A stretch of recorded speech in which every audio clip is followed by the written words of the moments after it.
All right, Chris, I'm going to throw it over to you.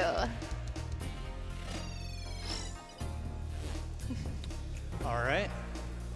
So are we ready to get this started? All right. Let's do this. 3, 2, 1, go.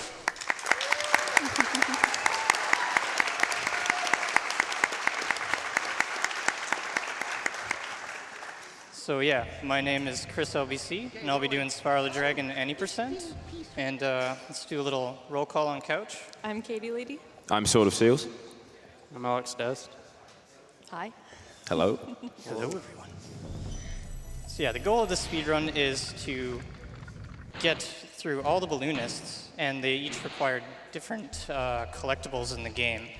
So throughout this entire run, I'm going to be collecting gems, I'm going to be collecting eggs, and I'm going to be rescuing dragons. And it all routes out to, get exactly what you need right at the end. In this first homeworld, Artisans, he's going to collect 10 dragons for the balloonist. There's actually going to be like an extra one because there's more dragon requirements later on. But yeah, mostly just beelining to every dragon. He'll collect some gems along the way, but there's not too many good ones here. To my understanding, the gem colors represent how many gems they're actually worth as well. And that's Absolutely. something to take into account. So I think the red ones are worth 1, the green ones are worth 2, the blue are worth 5, yellow are worth 10, I believe. You bet. And then purple are worth 25. Nice. So if you see any purple ones, going straight for those ones. Now right here is going to do a boosted jump, which is pretty simple. You just charge into a jump, and it gives you a little extra height, and then you can get up to places where you really shouldn't.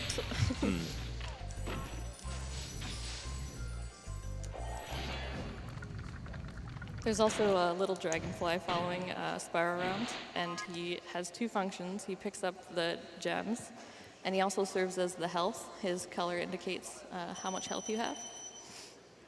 It goes from yellow to blue, then green, and then he's gone. And then he won't help you pick up gems anymore.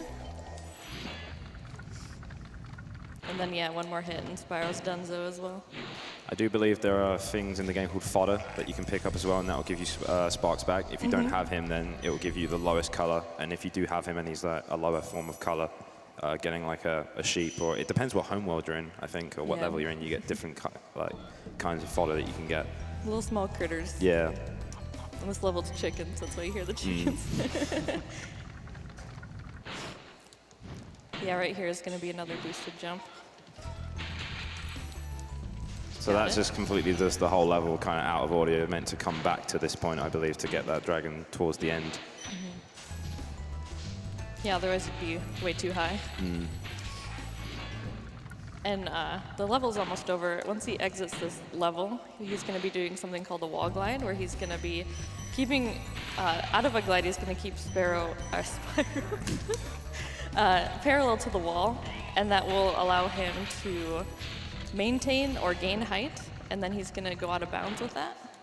And then he'll also see a little roll, and he's just like pressing X while he does that roll. It's supposed to just make you fall off the hill, but he can actually jump forward with it if he holds X.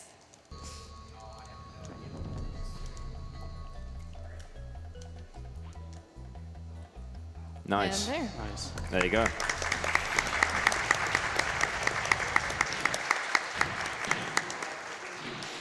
There's our little dragon.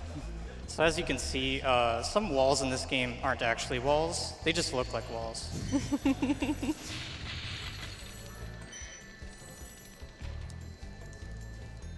All right, so now we're going to head off to Peacekeeper's home. The balloonist requirement there is 1,200 gems.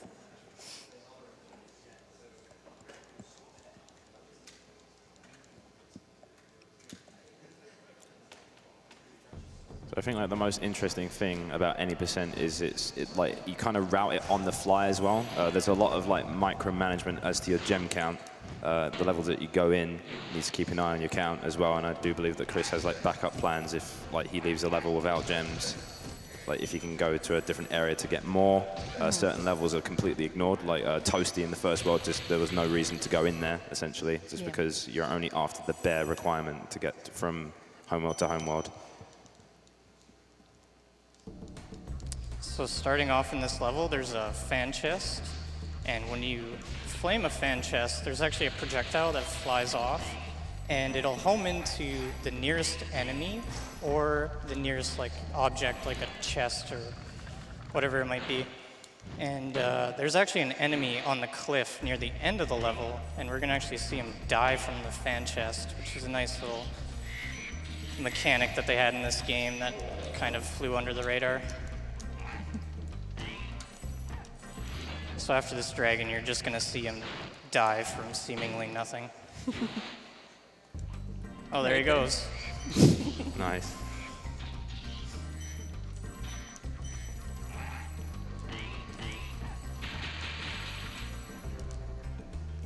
Ooh, nice. Got him. Yeah, we call that a dry canyon jump. He uses a charge glide to get over there. Charge glide is when you charge at the top of your glide, and it'll maintain more height than normal. And then you can get to places where you shouldn't. I think one of the main things with like PlayStation games back in the day is they really like to tease you by putting things barely out of reach. So you spend countless amount of time trying to get to these areas, but you're actually meant to come back to it at a later point where the level like wraps around itself.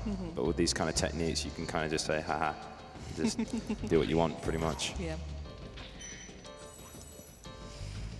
All right, so coming up is a pretty difficult trick. It's a squeeze proxy. He's gonna flame this mama into the corner, and he's gonna put Spyro in between the mama and the corner here. And if he does it right, Try it again. it'll push Spyro out. Spyro gets stuck between the wall and the mama, and the game thinks that Spyro's stuck, so he pushes him up. And this allows him to get up to this area. Nice.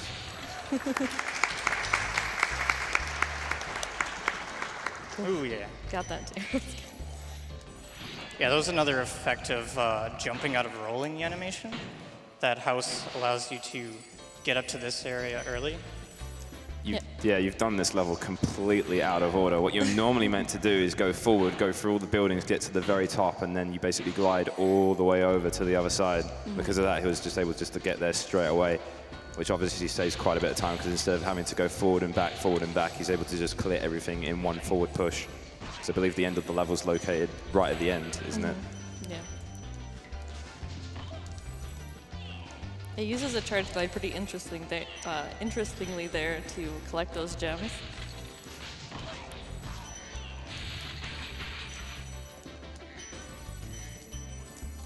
Sparks was slacking there. Not grabbing that 10 gem. It's unfortunate. Yeah, on top of Sparks being your health in this game, he also collects all the gems for you. So we definitely want to treat him well. I have a question. What differentiates between you wanting to pause to menu out to exit to get to the home world and leaving via the actual in-game exit? It depends on if there's an object at the end that has a home-in effect.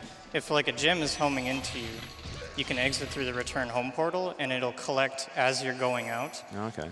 So it just depends where you end a level. So in that case in Clifftown, I left while grabbing a chest, so that gem homes in while I'm going into it. All right, so this is the first flight level that we're gonna see. This is just a really fast way to collect gems. This takes about a minute for this level. And whenever Spyro flies downward, like so, he'll gain more speed, which is obviously what we want. And then he's gonna do an animation cancel at the end by running into an object, and in this case it'll be a lighthouse.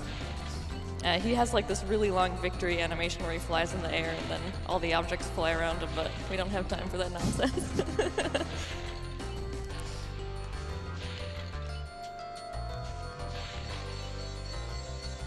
I don't remember taking this route when I played this when I was young as well. Yeah, there's some sharp turns right Yeah. here. Ooh. It's okay. There you go.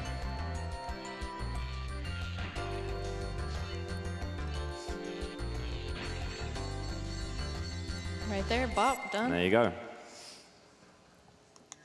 How many gems do you get for that? 300. That's Yeah. quite a bit.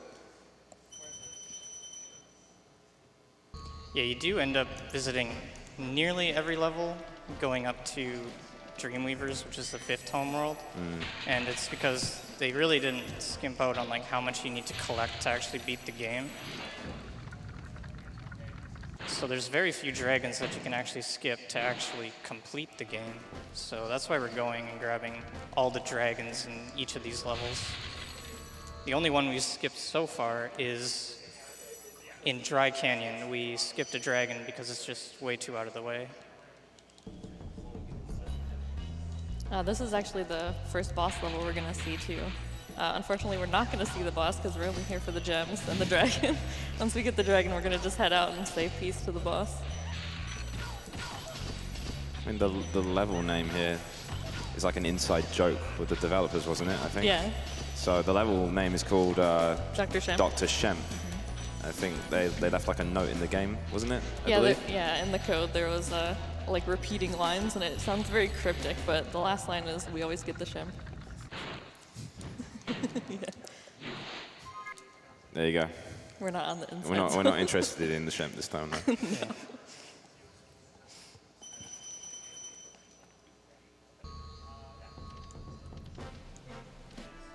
All right, so this is the last level for this homeworld, Ice Cavern. It's pretty chill. There's a lot of gems in this one that are hidden away in chests, so.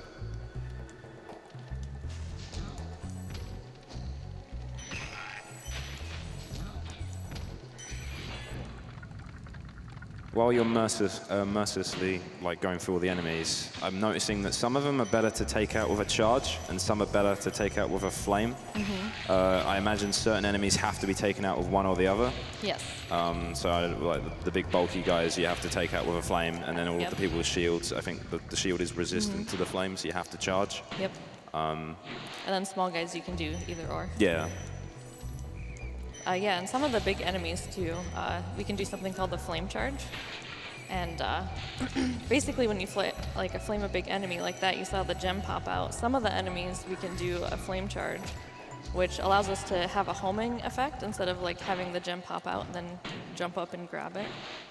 And you just do that by pressing flame to charge extremely quickly. Each enemy is also different, like how far away you have to be from the enemy to get the homing effect. Oh, so when you charge this for a chest, the game has like a homing effect where the gem will actually home in onto Spyro, regardless as to whether or not you have sparks. Yes. So you flame into things and then charge immediately to make the game think that you've charged into it. Yep. Oh, okay.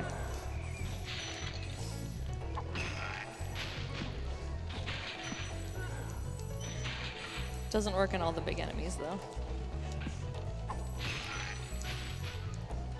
That was another boosted jump Yeah, there. that didn't look like an intended way to do that, but.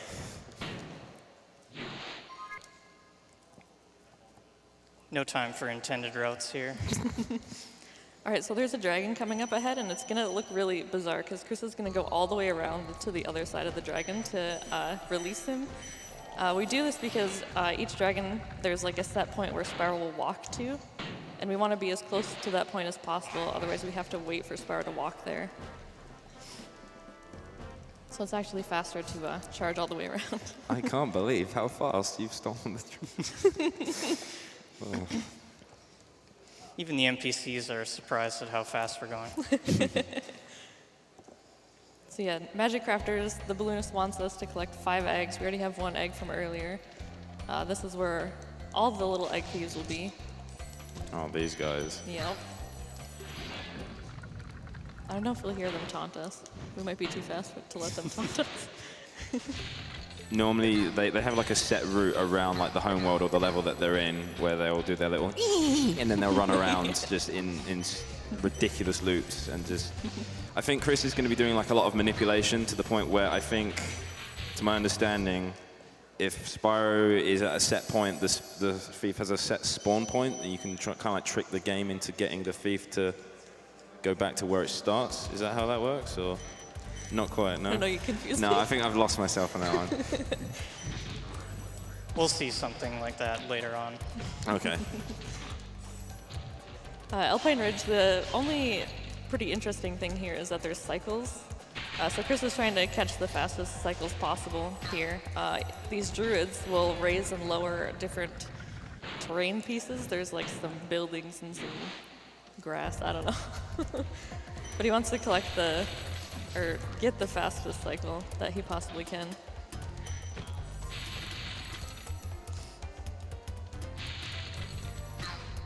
Made a bit of a mistake at the start of the level, so that guy was actually raising his platform. But if you go around on the side there, he'll lower it as you're gliding in, so just a little backup.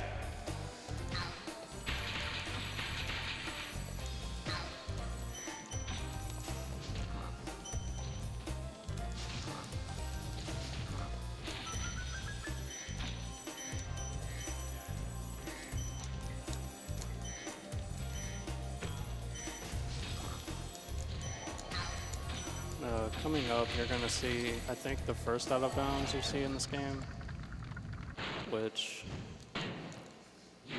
I think the devs either forgot to put the collision in this wall or, well... Oh, hello.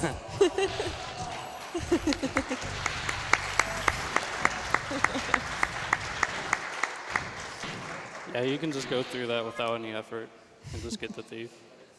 Yeah, normally it actually takes quite a while to get that thief because he'll run around the area outside, but you can get him really quickly by going backwards through the wall.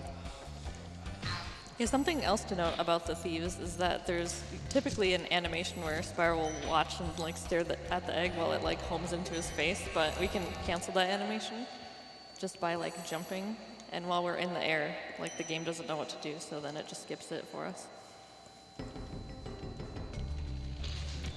Yeah, this is the first level that we see that has Supercharge in it. And we're definitely going to do some very not intended things with that Supercharge. We're going to take it as far through the level as we possibly can, and we have to defeat enemies along the way, because there's more of those druids that like move the terrain around. So it's pretty difficult to like maintain a Supercharge and get all those druids that are trying to move stuff around. And collect the gems.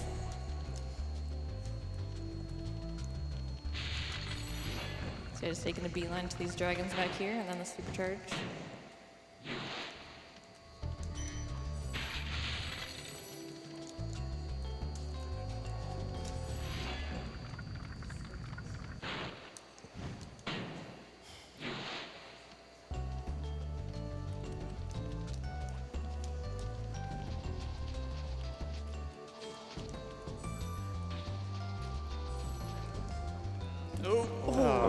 I'm gonna go for it again. So I think the color of the smoke behind Spyro during the Supercharge indicates just how fast you're going while you're going through it. So it starts out white and then it goes yellow. I think there's another color. Orange and red. Is the fastest, yeah? Oh, nice. Still made it. No. No. Okay.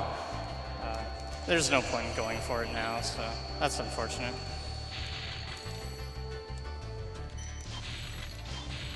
But you're going to be seeing a lot of Supercharged stuff later on. I think this is the first level that implements it as a mechanic, and then they kind of like just abuse it more and more.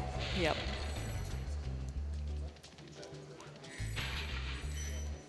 Yeah, the one druid just didn't want to die, so... It's not cooperating. Yeah.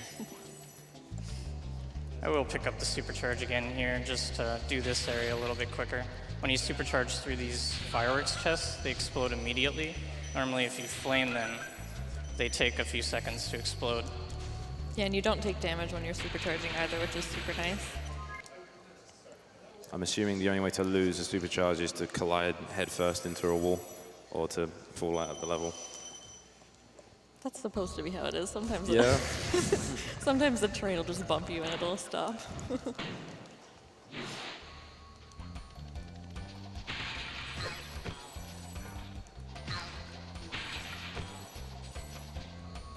Yeah, like for example, I think that chest that you went through, you normally, would you need a key for that one?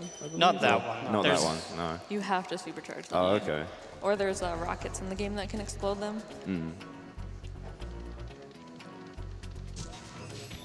So I beeline for that wizard there because he'll actually immediately spawn all these bigger wizards. Normally they hide up there and you have to go on the outside of the level to get to them. But if you're fast, you can get that guy early.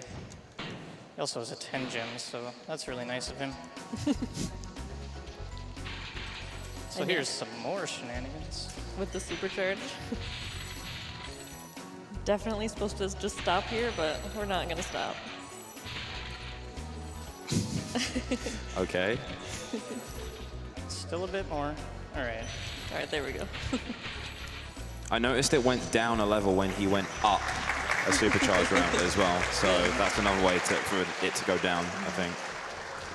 You also keep jumping onto the supercharge ramps. Is there a particular reason you're doing that, or?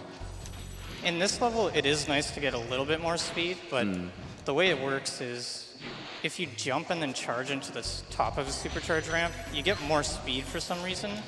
I think the developers just overlooked that fact because you're supposed to chain supercharges to gain speed, but you actually don't need to have supercharge to chain them. So the game just thinks that you're chaining supercharges when really you're only jumping into one of them. That's actually a massive point to note, that you're able to kind of sequence break the levels more, because they only intended you to go at certain speeds down the ramps. So you're able to crank it up an extra notch. That will allow you to make jumps that you normally shouldn't be able to make. Yep. It can give you extra height and extra speed. Yeah. You're entering the level from the back for some reason. Yeah. Was it for the gems, or? If you notice, there's a dragon in front of this level, and he might just magically disappear now. Magically, you say? Yeah. Oh, okay.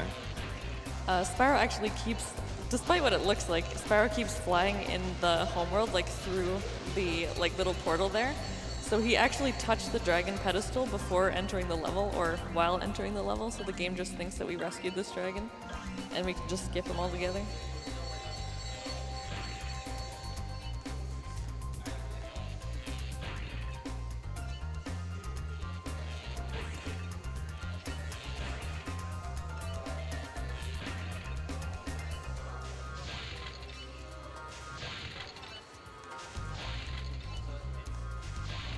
So I imagine the same deal at the end of this level as well. There's another animation where he's got a victory pose. Just the moment you hit the last object, Yep. just exit out. He's gonna bop into this arch there. It just instantly That looked like ends. you cut it really, really close. It didn't even look like you touched the gate. Oh, see a boulder. He's gone. Boulder the Where'd he dragon. go? Yeah, you rescued him. You just wanted to tell us his life story, too. He's one of the many grandpa dragons. Oh, okay. This level has a fairly difficult cycle to get, so I'm just going to try and collect as many gems, but also hit this cycle with the druids. Yeah, this boss level is one of the most linear ones, which means that we pretty much play it almost exactly the same as the full completion, 120% category. Just a few skip gems. Yeah, the boss levels tend to have a lot more gem counts in them, and they tend to be smaller levels as well. So they're very good for any percent, even though you only get one dragon in the boss level.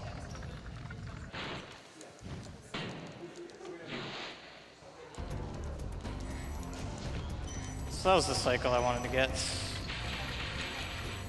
Really nice.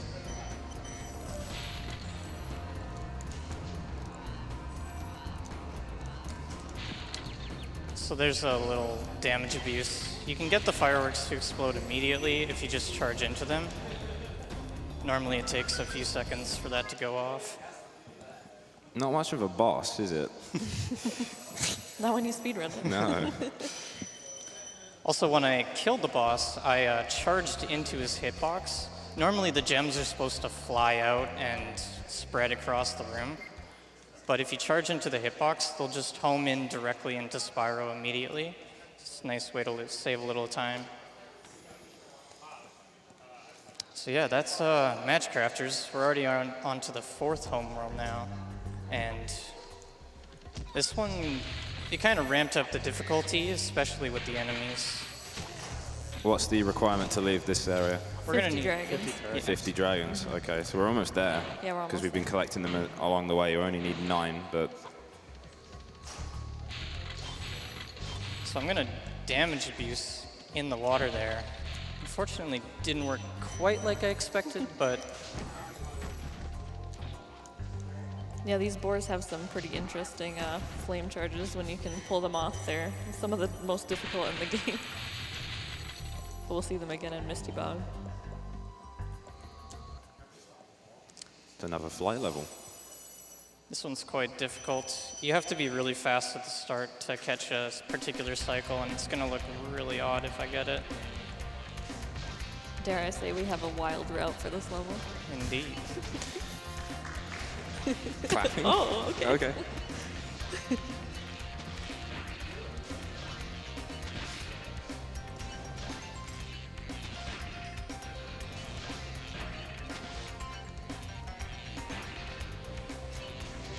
You just got to catch a good cycle with the planes in the final room here.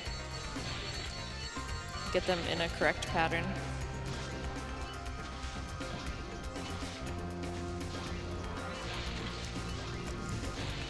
Yeah, that's really not how they intended to complete this level. I'm also going to skip the animation with the wall there. Wow. You're like 48 seconds left Yeah. as well. That's ridiculous. I barely managed to beat that one.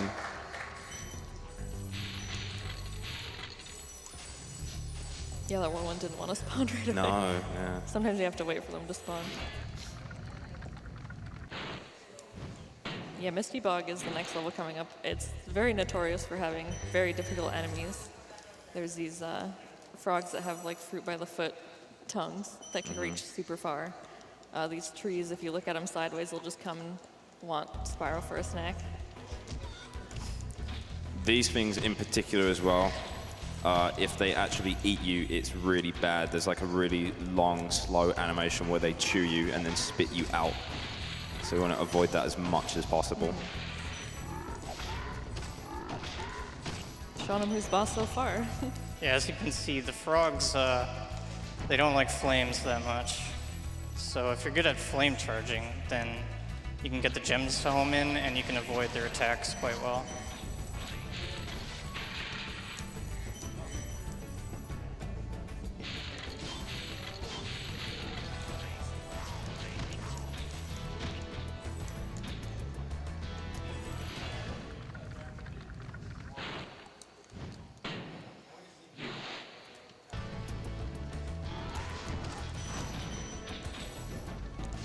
Do I have time for a quick donation? You bet.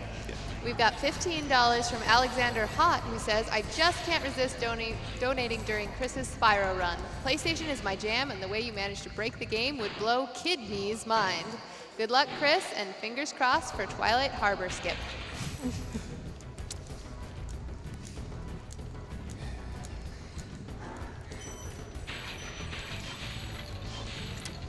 Yeah, we'll see the skip later. Not very fond of it. You got more enemies to clear before we can worry about that. Including an upcoming room. It's quite notorious among a lot of people that run the game because it's just got a lot of enemies in a really tight-knit space that are quite brutal.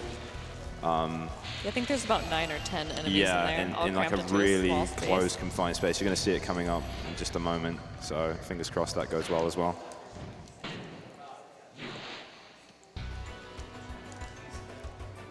Looks like you're cutting quite a big corner with that one as well.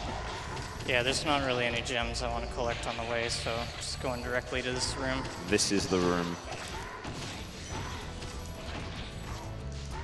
That was pretty good. Easy.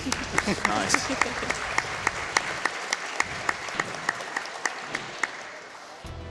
Taking no damage in that room is always really nice, Yeah.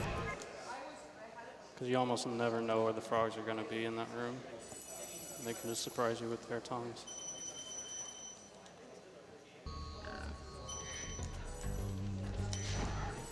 Coming up is another Supercharge level that people might be very fond of.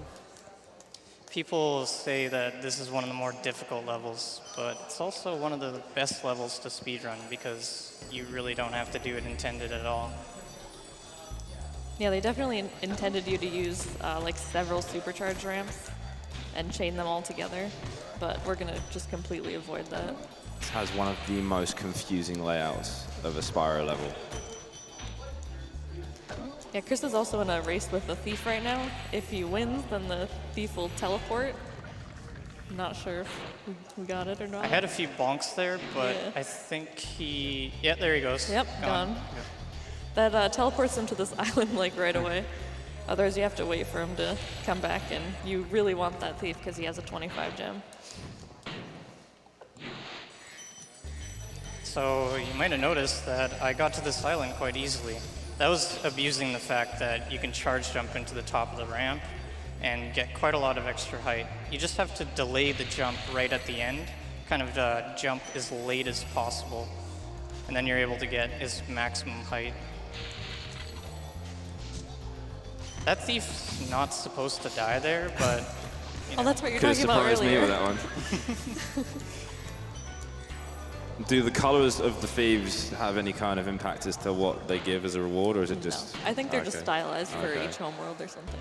Yeah, and the thieves in this world drop gems because there's no reason to have eggs past this point. We Yeah, some don't of them need have keys, too. I don't think in this run, though.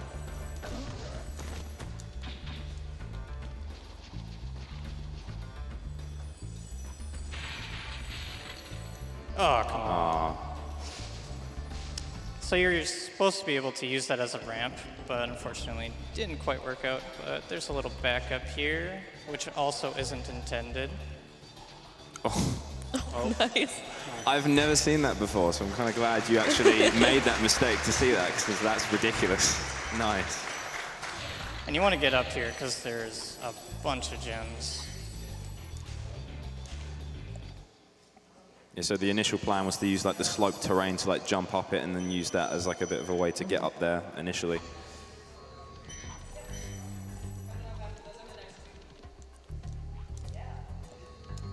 Another boss level.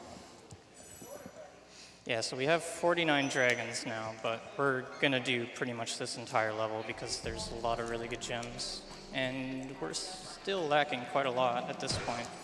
But at this point, you wouldn't actually know that you're lacking a lot, would you? Because I think it tells you at the end of the next homeworld that you need the gem count. Right. Yeah. They expect you to collect a lot of gems in Dreamweavers, which is the 5th homeworld that we're going to next.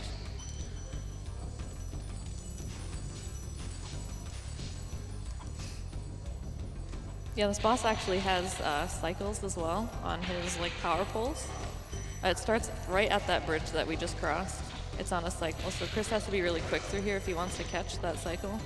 And it'll allow him to take out the power poles as fast as possible.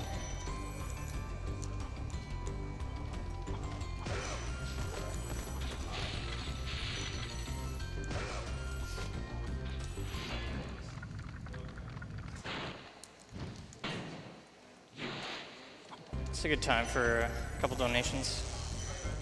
Excellent. We have $20 from Jacobo the Chocobo. Very excited for SGDQ. I always love the Spyro runs. You're doing a great job, Chris. I think he's doing a good job, wouldn't you agree?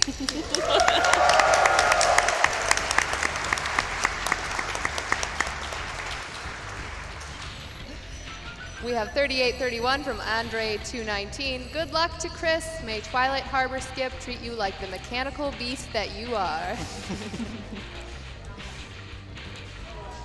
We got time for another one. All right, we've got $25 from Holographic Raven. Long-time watcher, first-time donator. My hubby and I love GDQ and everything they do. P.S. Spyro hype?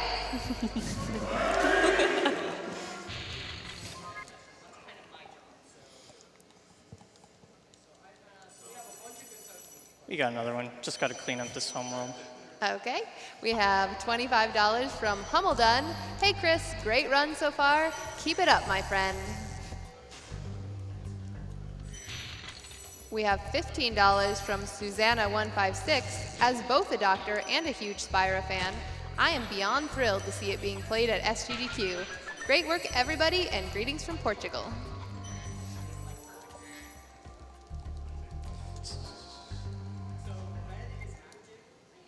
All right, so we got 50 dragons, and we've got quite a lot of gems. We just need to clean up the rest of the gems to get to the final homeworld. We need 6,000 in total, and I'm a little bit low on gems, so I'm gonna grab a little bit of extras in the homeworld here. This is really where the gem routing comes together.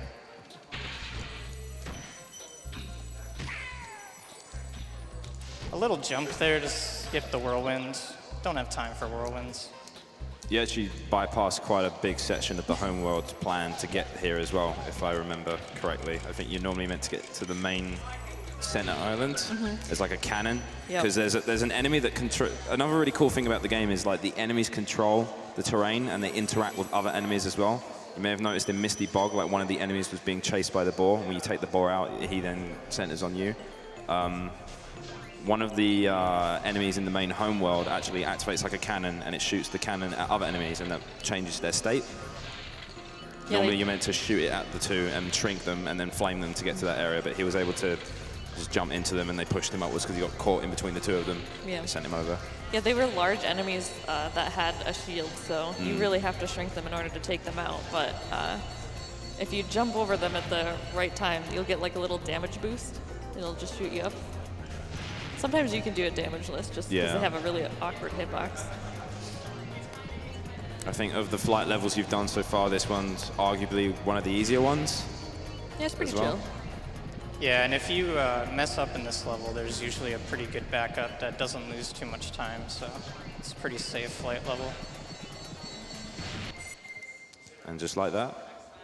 Yeah, those 300 very necessary gems. Still need about 300 more, but we'll probably get that real soon.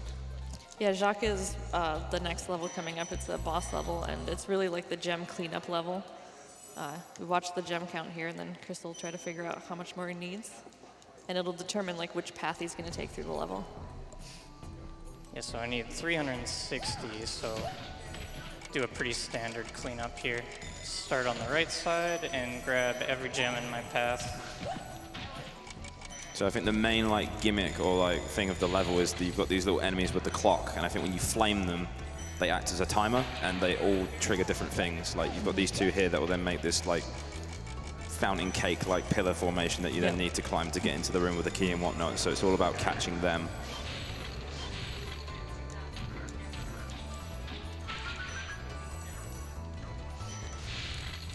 And I think the boss is an absolute necessity on this one. To my knowledge, I think he gives quite a lot of purple gems as well. Yeah, he has a ton of 25 gems.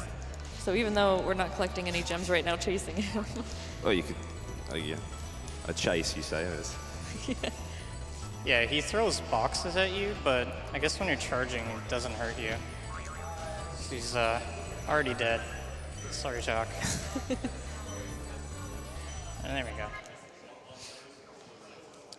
So now you'll see I'll have 6,001 gems, slightly over-gemmed, but... Just a little.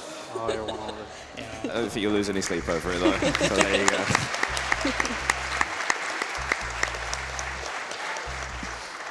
Gnasty's world is not the friendliest place. Little did they know what it actually would mean for us. They tried to speedrun the game, though.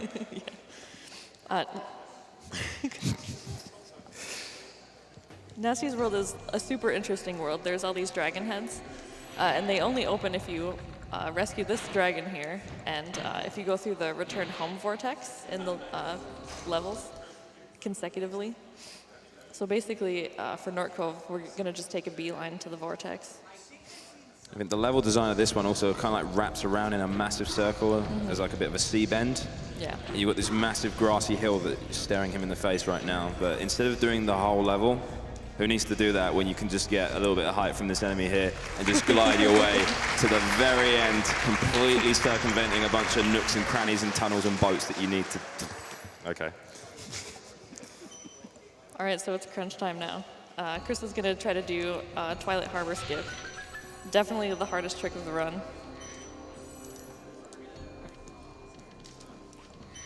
That's probably going to take a few tries. But basically, he's getting a skitter, and then out of that skitter, he wants to get a jump. And if he jumps at the right time, he'll get something called a power jump, which is just like a super extra high jump. And then he's going to get a charge glide out of that. And then he has to hit the nostril of the dragon at just the right spot, which will flap him upward. And then the top of the dragon head, for some reason, this is the only dragon head that is just non-solid on top. So if he gets enough height, then he'll be able to go through the top of the dragon head. there were some messages in the donations as well about this trick in particular, because it is just notorious for this category because it saves quite a bit of time. You actually bypass having to do the whole of Twilight Harbor running through it, and there's no like shortcut to the very end on that one. No substantial ones. No. If you get it first try, it saves like 50 seconds of the whole level. Come on. Really close attempt there. And every attempt reset takes like 7 seconds.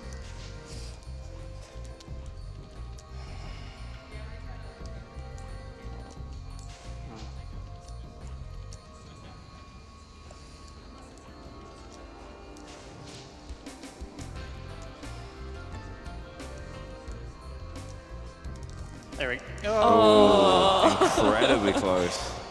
Game's being mean. Well, hey, at least I get to appreciate this banger of a tune. Am I right?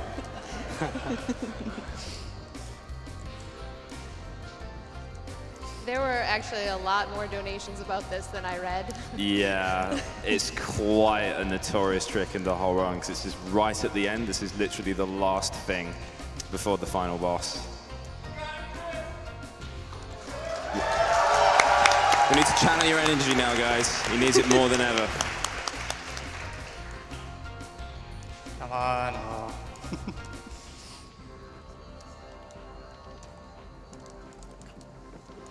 A lot of these are really close on target. You'll probably notice that the dragon's head, like the more kind of like curves down. There we go. To land in that right there. And that'll take it.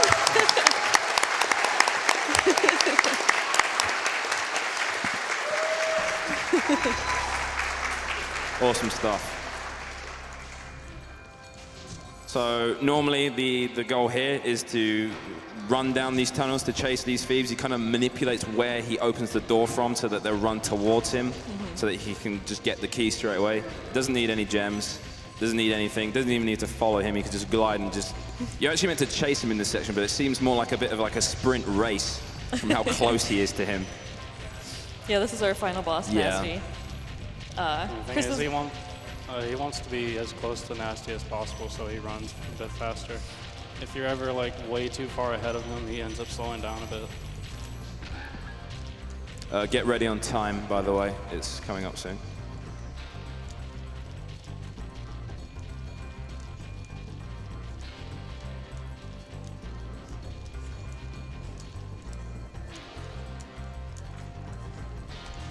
Done deal. That's it.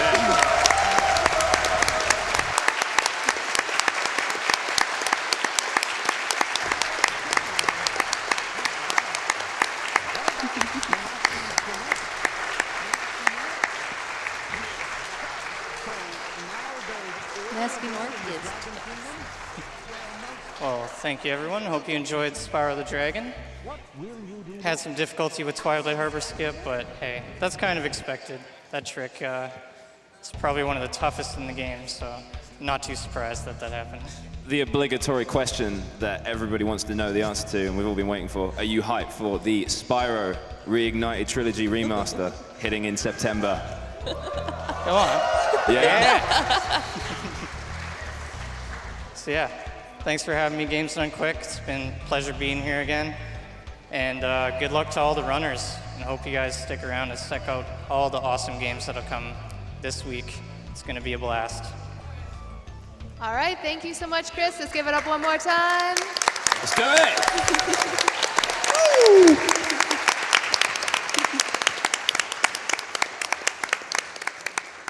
What an amazing run, and we have a lot more amazing runs coming up. Next is Iconoclast by Risky CB. We got an interview from him earlier, and it sounds like that run is going to be nuts, so you're going to want to stick around for that. I do want to mention that we are Summer Games Done Quick 2018, powered by Twitch. All of the proceeds towards this event goes to Doctors Without Borders, or MSF. They are a medical humanitarian organization working in more than 60 countries around the world, so a great cause for all your dollars to go to. Also, don't forget we have lots of prizes that when you donate, you are eligible to win.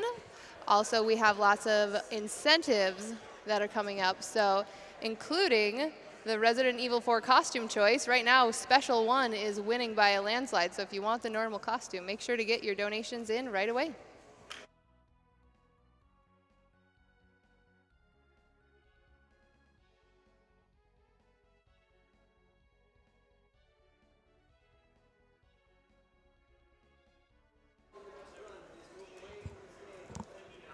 All right. We got so many donations during these first 2 runs. It was really hard to keep up with everything.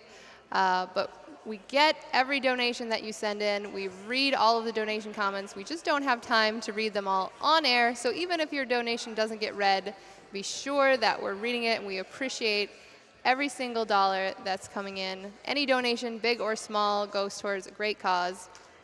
So keep those donations coming in. Like this one, which is $150 from GeoLoco, who just says, "Great cause, here's some money." Thanks, GeoLoco.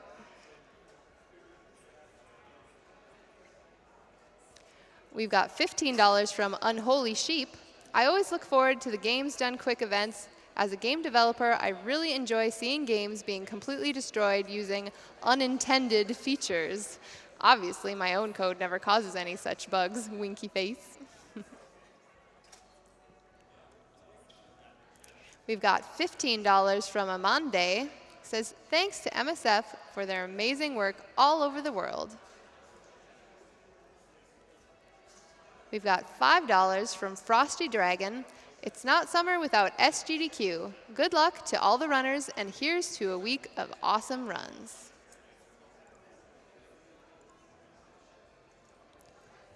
Here at Summer Games Done Quick, we do have a selection of great partners that help us bring you all of this great content and also help support the charity. One of those partners is Annapurna Interactive. They're the publisher of What Remains of Edith Finch, Gorogoa, and Florence. They have more games releasing later this year, including Donut County, Outer Wilds, and Ashen. And I actually saw a little preview of Donut County, and it looks just adorable. So make sure to keep your eye out for those coming out. They love creators and creative titles. Check out their website at annapurnainteractive.com. All right, and with that, we're going to throw it over to the interview desk. We've got Proto Magical Girl, who's going to be interviewing Kinnan11. Take it away, Proto. Hello, Summer Games Done Quick 2018. My name's Proto Magical Girl, and I have the pleasure of bringing you Kinnan11 today. He's going to be running Kirby Superstar Ultra's Meta Nightmare Ultra game mode coming up for you shortly after Iconoclasts. So, Kinnan, let's get right into this. I love this game. I know you love this game. What I really want to talk about is you have been grinding this game for months leading up to this. You know, on and off for a really long time, but especially recently. And I know the world record has been changing hands a few times. So could you give us a rundown of what the run has been through recently? Recently, we've added a lot of new little strats that saves like a few seconds here and there. And after a while, we noticed like, hey, we can get a sub 24. Let's go for that. And for the past two months, I've been grinding the game to absolute smithereens. And actually, a couple of days ago, I finally got the sub 24. So I'm really happy about that one. Yeah, the sub 24 run was really, really amazing. One thing I really like about Meta Nightmare Ultra is that it really seems like it was almost built for speedrunning.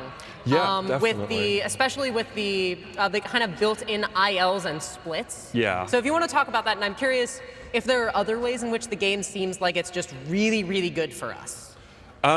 So the game has this inbuilt in-game timer, and it removes loads, and it's really nice for that.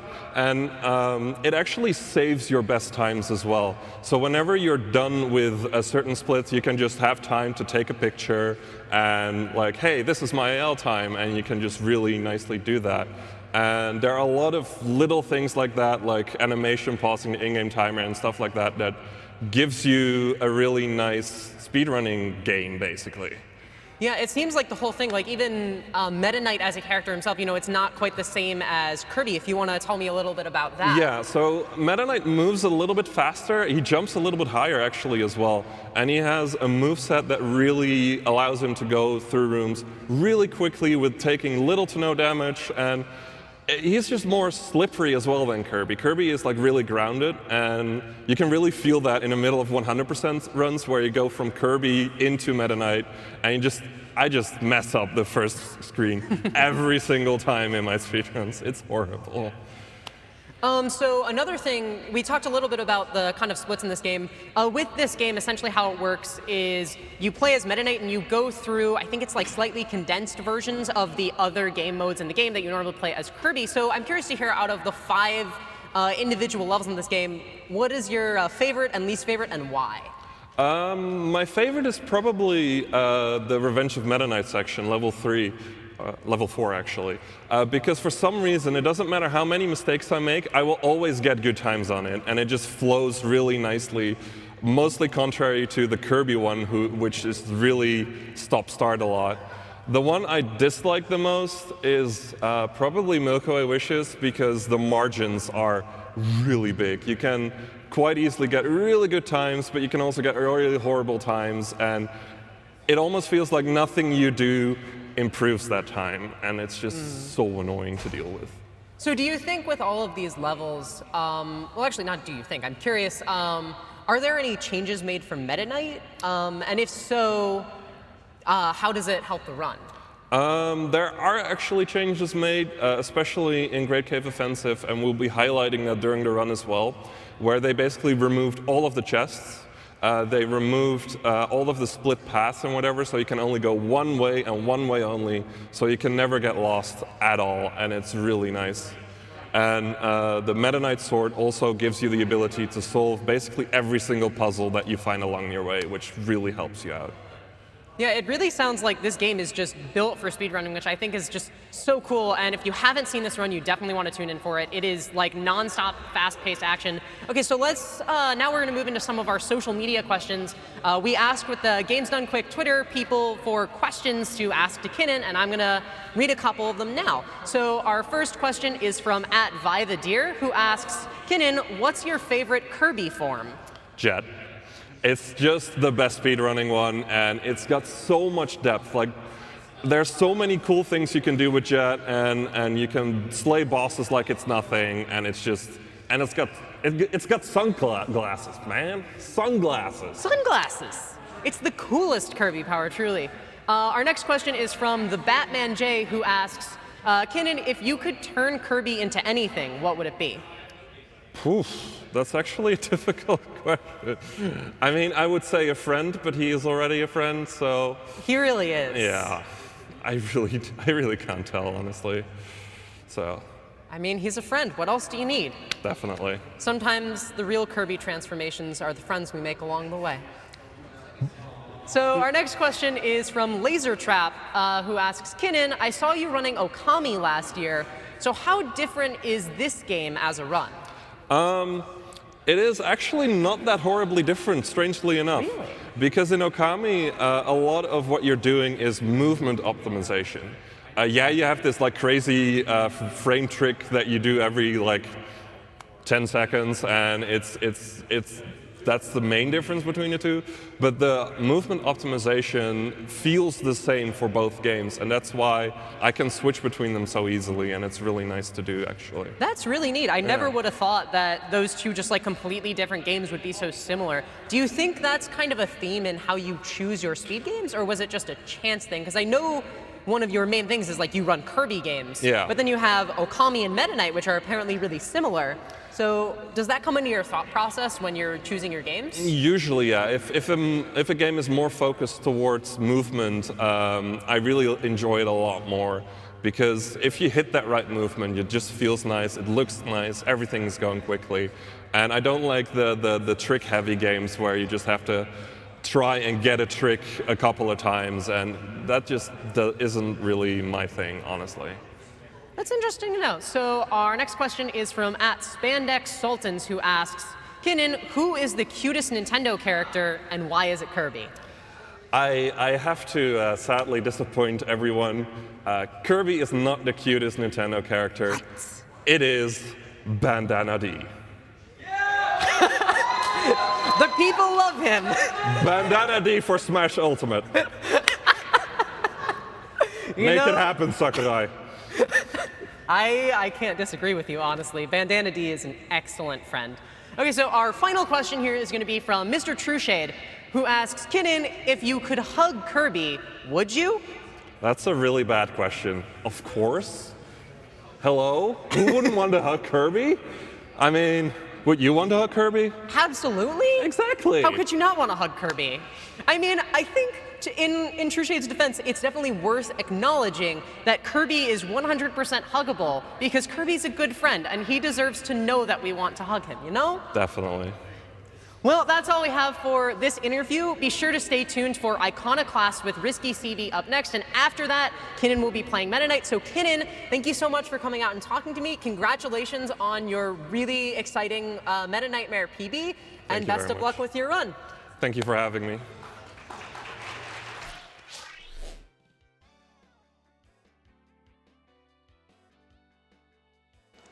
Thank you, Proto, for that awesome interview. While we're still getting set up here for Iconoclast, I'll go ahead and read some donations. How's it going, everybody, by the way? This is the Boyks. Welcome back to Summer Games Done Quick, powered by Twitch. Let's go ahead and read through some of these donations. So we have a $25 donation from an anonymous donor who says, GDQ is a great cause. Watched the last few years, and it's great. First-time donation. Good luck to all the runners. Well, thank you so much for that donation.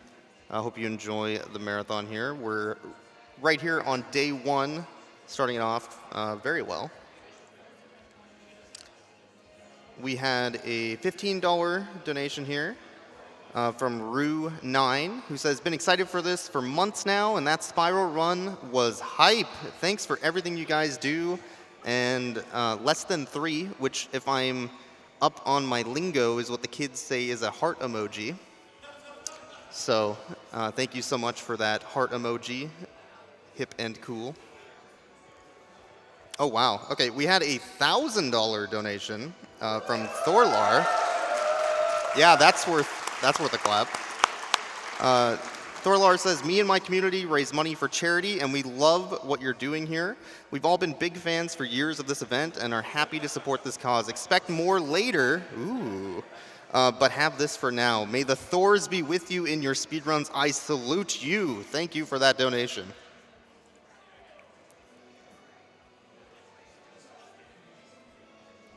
We also have a $25 donation here from Corn Goddess, who says, love the original Spyro. My husband and I spent hours and hours to get 100% completion on that game. Good luck to all the runners in the marathon.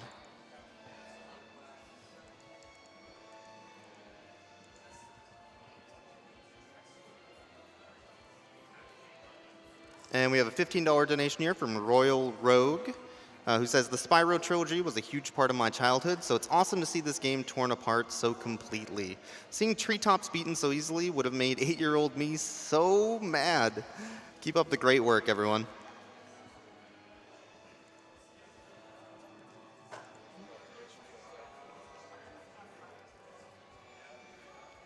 We had a couple other donations here during the Spyro run earlier that had just finished. $25 donation from Colin140, who says, donating because my friend drew the Spyro poster, and I'm thrilled to see their art being used to support my favorite event. Good luck to all the runners. That Spyro poster is really awesome, actually. Gonna be jealous of whoever won that one.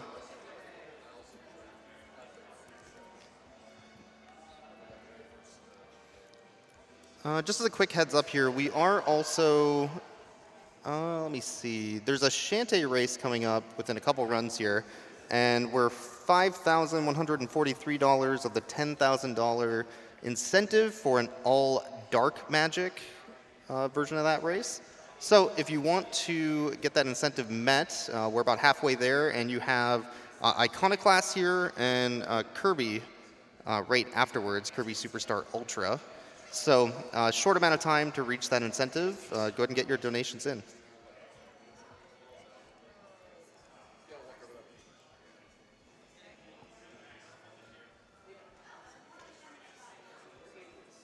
Oh, this one's great. We have $15 from Candril, who says, Durgan, flap your glorious purple thing. So excited to see SGDQ again. Greetings from good old Blighty. Thank you.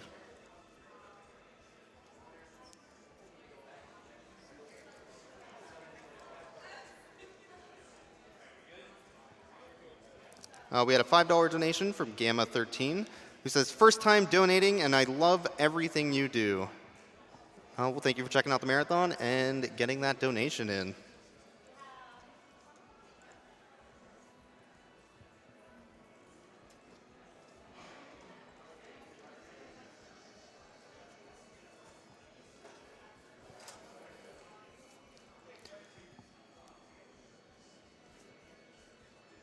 We had a $50 donation from Piece of the Sky, who says, longtime fan of GDQ here. I just had to donate for Spyro, one of the defining games of my childhood. Best of luck to all the runners, and thanks to staff for all the hard work that you do.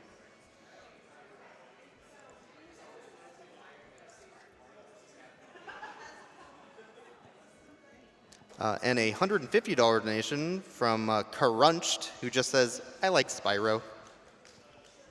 I like Spyro too.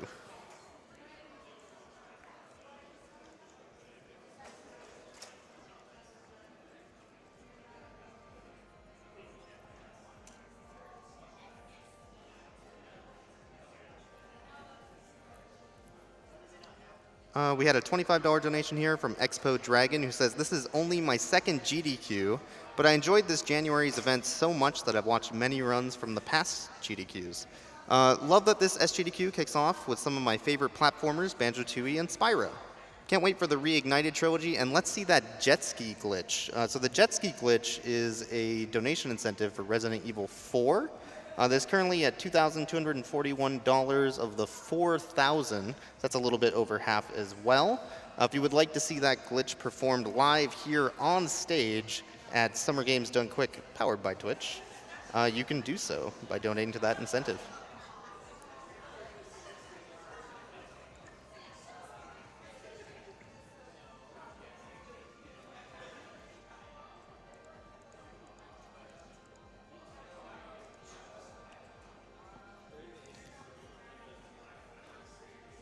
Just real quick, we do have sponsors for this event as well. One of our sponsors is the Yeti.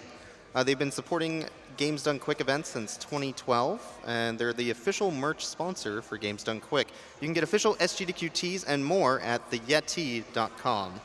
That's Y-E-T-E-E.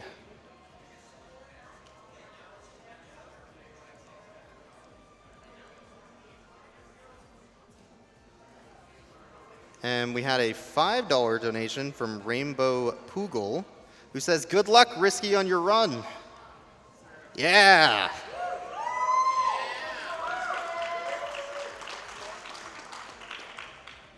All right, looks like we're all set up and good to go, so I'm going to go ahead and throw this over